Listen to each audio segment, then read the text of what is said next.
8 അടി നീളമുള്ള രാജവെമ്പാല, കരയിൽ നിന്ന് തന്നെ രാജവെമ്പാലയെ പിടിക്കുന്ന സമകരമാണ്. അപ്പോൾ പിന്നെ വെള്ളത്തിലെ കാര്യം പറയേണ്ടതില്ല. കൃഷ്ണകുമാർ സാർ നേതൃത്വത്തിലുള്ള 4 സംഘമാണ് ഉറുമ്പിനി എന്നുള്ള സ്ഥലത്ത് നിന്നും ഇന്നലെ വൈകുന്നേരം 4 മണിയോട് കൂടി ഈ രാജവെമ്പാലയെ പിടികൂടുന്നത്. ഇതൊരു മരത്തിൻ്റെ മുകളിൽ ഇരിക്കുകയാണ്.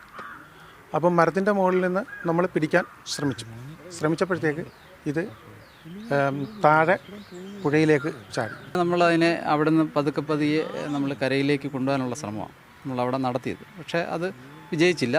പക്ഷേ നമ്മളവിടെ വെച്ച് തന്നെ നമ്മളത് സഞ്ചിയിൽ കയറ്റാൻ നമുക്ക് സാധിച്ചു. 25 മിനിറ്റോളം ഇതിനെ നമ്മൾ റെസ്ക്യൂ ചെയ്യാൻ വേണ്ടി എടുത്തു. കാരണം നമ്മൾ നിൽക്കുന്നത് തന്നെ ഒരു വല്ലാത്തൊരു സിറ്റുവേഷനാണ്. അടിയിലെ പുഴയുടെ ആ ഒരു സംവിധാനവും ഒക്കെ നമുക്ക് അറിവില്ല. എങ്കിലും നമ്മൾ മനസ്സ് നല്ല ആത്മവിശ്വാസത്തിലായതുകൊണ്ടാണ് ആ സമയത്ത് അതിനത് നമുക്ക് റെസ്ക്യൂ ചെയ്ത് മാറ്റാൻ കഴിഞ്ഞത്. പ്രത്യേകിച്ച് രാജവെമ്പാല പോലുള്ളൊരു പാമ്പ് ഭയങ്കര റിയാക്റ്റീവാണ്. നമ്മളതിനെ കൺട്രോൾ ചെയ്യാന്ന് പറഞ്ഞത് തന്നെ കരയിൽ തന്നെ കുറച്ച് കോംപ്ലിക്കേറ്റഡ് ഉണ്ടാകും. അപ്പോൾ ആ ഒരു കണ്ടീഷനിലാണ് നമുക്ക് വെള്ളത്തിൽ വെച്ച് ഇങ്ങനെ ഒരു സിറ്റുവേഷൻ.